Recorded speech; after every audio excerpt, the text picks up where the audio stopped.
ese Yesu koko yari Imana? Tunarebe ngo ni iyihe dini y'ukuri bagakurikira. Buriya rero iyo Yesu yavugaga ntabwo yavugaga yivuga. Ahangaha tugiye kuba twasobanura cya kintu abantu akenshi bakunda kubavuga ngo bwari ubutatu butagatifu, ngo Yesu abandi bakaba bamwita Imana. Mu by'ukuri Imana yari imwe, na Yesu aza yaje arimo kubabwira indi Mana itari we. Ahangaha reka mbere ku murongo muri Bibiriya y'ikinyarwanda, noneho tutagiye muri za Bibiriya mudafite. Ahangaha reka turebe muri Bibiriya y'ikinyarwanda haranditse ngo Yohana 17:3, ubwo Yesu Yesu yaravugaga arimo avuga ati ubu ngubu nibwo bugingo buhoraho, ko bakumenya.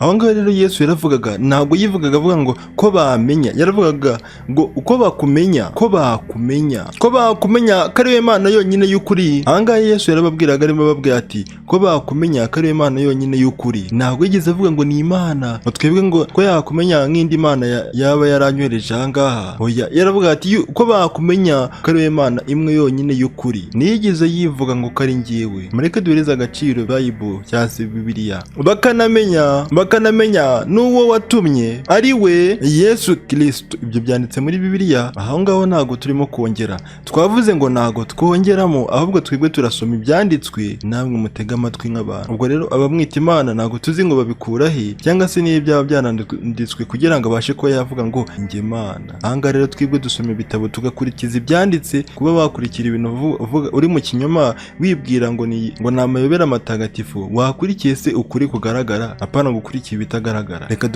dukomeze tugendere ku nyandiko. Hakaba hari abantu benshi bakomeje kuba bakurikira ikinyoma bibwira ngo ubundi Yesu yari Imana yaje kwiyambura ubumana ikiyambika umubiri, maze ubundi ikaza ku isi mu ishusho y'umuntu. Gusa se kubera iki ijya kuza ku isi yari ifite kuba yaca mu mudamu, kuki itamanutse nk'uko yari Imana nyine igitangaza ngo ibashe kugera ku isi uko yakabaye? Kuki yabanjije kuba yategereza igatwitwa mu nda y'umudamu, maze ubundi ikazavuka nk'uko abana b'abantu bavuka? Rero kandi nanone nta n'umurongo n'umwe mushobora kuba mwagaragaza werekana yuko Imana yavuze ati naje kwiyambura ubumana niyambika umubiri wa kimuntu kugira ngo mbashe njye mu bantu, maze ubundi mbereke imirongo bazakurikira. Nimba uwo murongo uhari naho muzamvuguruze mumbwira turahari, gusa mu by'ukuri nzi uko nawo uhari, ahubwo abenshi bakurikira ibyumviro byabo. Mureke dukomeze ku nyandiko turebe se koko ubundi mu by'ukuri Imana ishobora kuba yahinduka. Muri Bibiriya ahanditse muri Malaki 3:6, maze ubundi utega amatwi wumva ukuntu Imana yavuze ku giti cyayo. Aho ngo ni muri Bibiriya Malaki 3:6 handitse ngo iki? Kuko njyewe Uwiteka ati ntabwo mpinduka. Iyo ni Imana, ntabwo mpinduka, nicyo gituma abahungu ba Yakobo mutamarwaho. Kandi nk'uko tuzi Imana nyine, Imana nyiri byose, kandi Imana ni nyiri ubumenyi, ntabwo ishobora kuba yavuga ikintu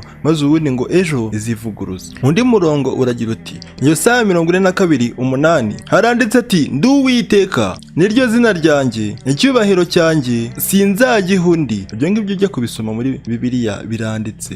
N'ishimwe ryanjye, kwa kundi abantu bakunda kuba bashima ngo Yesu ashimwe, ibyo ntabwo bikwiriye. Ahubwo gushima Yesu mujye mushima Imana nyine nk'ibisanzwe. Gusa ahangaha turimo turakurikiza ibitabo mw'abantu mwe kugira ngo twese turebe ngo se ukuri kwaba kuri he. Ukuri kwaba kuri babandi bakoresha umutwe wabo bagakoresha logique yabo, cyangwa se ukuri kwaba kuri mu bitabo byanditse tukareba ukuri kwashyizwe mu bitabo, akaba ari nabyo bamwe bakurikira, abandi nabo bakabasha kuba bakurikira abandi babisomye mbere kugira ngo babakureho ubumenyi. Rero ahangaha nimba ushaka kubabona ukuri kuzima ufite kuba wakurikira kino gitabo, kuko ahangaha turimo turakurikiza ibitabo byombi twifashishije Bibiriya originali tukanifashisha Bibiriya y'iki gihe. Gusa ariko ubu ngubu turimo turakoresha Bibiriya isanzwe, Bibiriya ntagatifu na Bibiriya isanzwe. Turimo turakoresha Bibiriya, iyo mirongo yose turasomamo nawe uzagende uyisomere, uzabona yuko ibintu twasomaga ahangaha bitari amabeshyo, kandi ahangaha kirazira kwiyongereramo ibitari birimo. Kandi n'ishimwe ryanjye sinzarihereza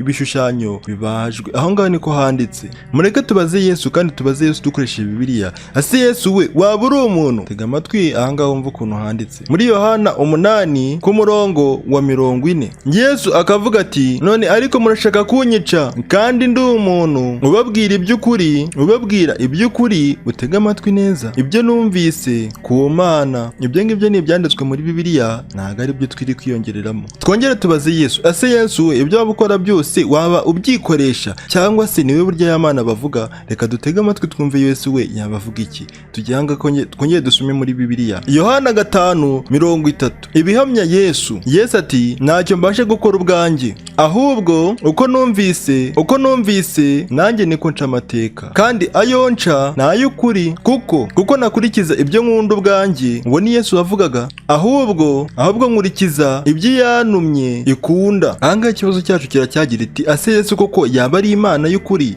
cyangwa se Yesu yaba ari we Mana? Ati reka turebe mu byakozwe n'intumwa haba handitse iki. Reka dukomeze twe turacyasoma mbese Bibiriya.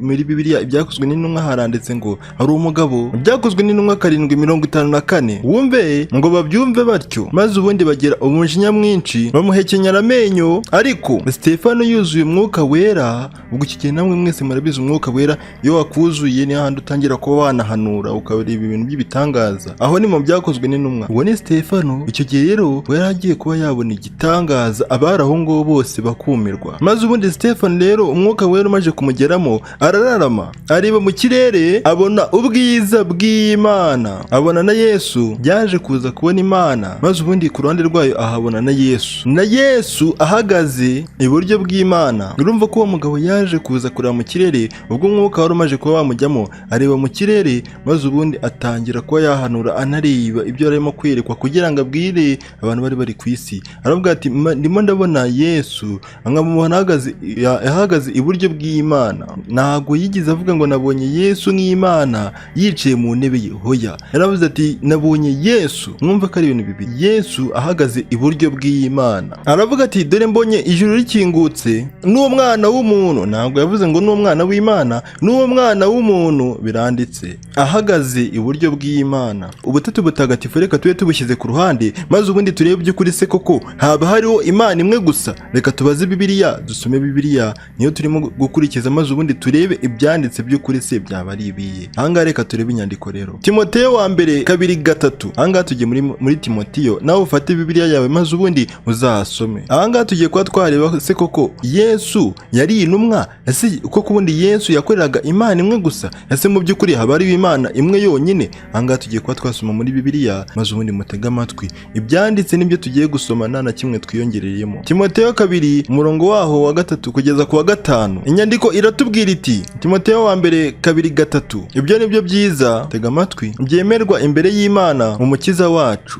Imana iyo ishaka ko abantu bose bakizwa, yuko abantu bose bakizwa, maze ubundi bakamenya ukuri. Kuko hariho Imana imwe, ya yindi yicaye, kandi hariho umuhuza umwe w'Imana n'abantu, nawe ni umuntu wa wundi twabonye wari uhagaze mu ijuru iruhande rw'Imana. Ubwo urumva nimba yari umuhuza, mbese yari intumwa, ari we Yesu Kristo. Ati nawe ni umuntu. Mwumve ko Yesu yaje kuza kubwira abantu mbere yuko ajya kugenda. Yohana 14:28. Iyo mirongo ndi kuvuga mujye mufata bike maze undi muyandike muyisubiremo, muze kuyisubiramo, muze kuyisoma ku giti cyanyu. Mwumvise ko nababwiye uwo ni Yesu urimo kuvuga, ndagenda kandi nzagarukaho muri, iyaba mwankundaga muba munejejwe nuko njya kwa Data, kuko Data anduta. Ntabwo Yesu yigeze avuga ngo ngiye gusubira iwanjye ati muzansangayo. Izo ni inyandiko turimo turasoma. Ubwo rero abamwita Imana namwe muze kwicara, maze undi mutega amatwi, mwese mugende mujye gusoma iyo mirongo ndimo kugenda mbabwira ibice igiye iherereyemo, ngo ab'isi bose bizere yuko ari we wantumye. Ayo ni amagambo ya Yesu. Ase mu by'ukuri koko ibyo Yesu byose yabikoraga mu bubasha bwiwe? Yesu we, tubwire ibyo byose wabikoraga mu bubasha bwawe. Reka ahangaha tujye kureba mu nyandiko, twongere dusubire mu nyandiko, tujye gusoma muri Bibiriya katurebe. Tujye muri Matayo 20:20. Matayo igice cyaho cya 20 umurongo wa 20 haranditse ati, maze nyina wa bene Zebedayo azana abana be ahari, aramupfukamira imbere ya Yesu kugira ngo agire ikintu yamusaba. Maze ubundi Yesu nawe aramubaza ati, urashaka iki? Nawe aramusubiza ati, ategeka ko abana banjye bombi bazicara mu bwami bwawe, umwe iburyo bwawe undi ibumoso bwawe. Yesu nawe aramusubiza ati, nimuzi icyo musaba. Uwo ni Yesu urimo kuvuga. Matayo 20:20. Mbese mwabasha kunywera ku gikombe nzanyweraho? Ati turabibasha. Arababwira ati, ni ukuri igikombe cyo muzakinyweraho, ariko kwicara iburyo bwanjye n'ibumoso bwanjye sinjye ubigaba, keretse abo Data yabitunganyirije. Aho ngaho biranditse Matayo 20:20. Musubireyo mujye kubisoma, byose muraza kuza kubibona, mubibona ko ibintu byose Yesu yakoraga n'ibyo azanakora byose ntabwo ari mu mbaraga ze, ahubwo ni kubw'imbaraga z'Imana. Ase Yesu yaza kuza kuba ari Imana nawe aba yararemwe. Reka rero tubanze tubaze Bibiriya. Bibiriya we gira ikintu tubwira, reka turebe muri Bibiriya. Abaheburayo 2:7, Abaheburayo igice cyaho cya 2 ku murongo waho wa 7, inyandiko iratubwira ati uwamuremye umucishije bugufi aba hasi y'abamarayika ho gatoya. None ubwo rero nimba Yesu yaba ari Imana, se Imana yabiremwa? Ibyo nabyo ni ikintu dukomeje kwibazaho, gusa turacyasoma turacyagenda. Mwakoze kubana nanjye, amazina yanjye ni Trhabibu, tuzasubire ubutaha.